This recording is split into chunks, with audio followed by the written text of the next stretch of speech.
గత వారం రోజులుగా విజయవాడ పట్టణానికి జరిగిన తీవ్రమైనటువంటి కష్టం, నష్టం జరిగింది ఆ ప్రాంతమే అయినా ఆంధ్రప్రదేశ్ రాష్ట్ర ప్రజలందరినీ కూడా బాధ పెట్టినటువంటి వైనం ఇది. మనందరి హృదయాలను కలిసివేసినటువంటి వైనం. తల్లులు, పిల్లలు, వృద్ధులు, అనేక రకాల కష్టాలు అవి చూస్తూ మనము మీడియా ద్వారా ఎంతగానో మనము బాధపడే పరిస్థితులు అన్నమాట. విజయవాడకు ఈ విపత్తు ఏర్పడడానికి కారణం ప్రకృతి పాలకుల అధిక వర్షపాతం నమోదవుతుందని, దాదాపుగా 29 సెంటీమీటర్ల వర్షపాతం నమోదైంది.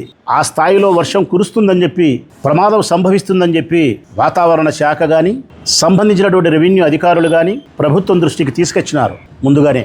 కానీ ప్రభుత్వం, చంద్రబాబు నాయుడు గారి ప్రభుత్వం అప్రమత్తంగా వ్యవహరించలేదు.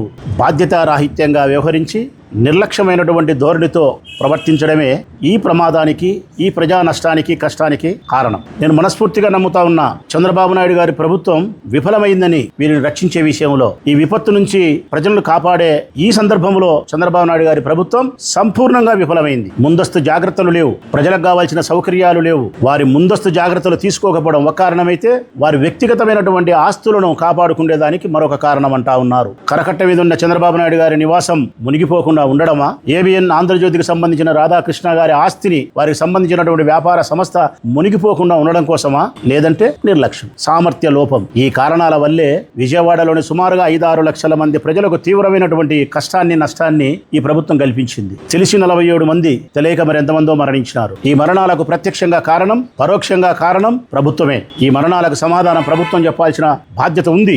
ముందస్తు జాగ్రత్త తీసుకొని ఉంటే ఈ 47 మరణాలు తెలిసినేటి గాని, తెలియకుండా మరో 10 సంఖ్యలో మరణించిన మన మిత్రులు గాని మరణించేవారు కాదు. ఈ విపత్తు వచ్చింది, విజయవాడ అంతా జలదిగ్బంధమైంది, అన్ని కాలనీలు నీళ్లతో మునిగిపోయి ఉంది.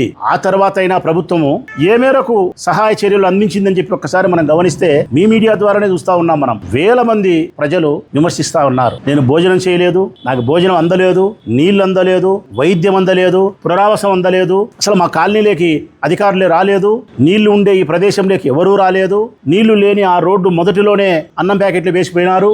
ఏ మాటలే మనం విన్నాం. మీడియా ద్వారా మన అందరం విన్న మాటలు యావత్ ప్రపంచమంతా వినింది.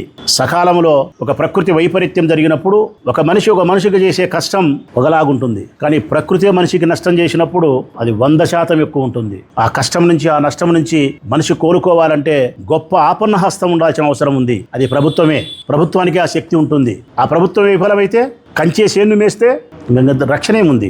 వారికి అవసరమైనటువంటి నీరు అందించలేకపోయినారు, త్రాగునీరు. వారికి అవసరమైనటువంటి ఆకలి తీర్చడానికి భోజనం అందించలేకపోయినారు. వారికి అవసరమైనటువంటి మందులు అందించలేకపోయినారు. వారికి అవసరమైనటువంటి చోటికి పునరావాసం కల్పించడానికి అక్కడి నుంచి కదిలించలేకపోయినారు. అన్నిటికీ మించి వారికి ధైర్యం ఇయ్యలేకపోయినారు. ఈ ప్రభుత్వం మీకోసం ఉంది, మిమ్మల్ని సంరక్షిస్తుంది, మీ ప్రాణాలను కాపాడుతుంది, అది ధైర్యం కూడా ఇవ్వలేకపోయినారు.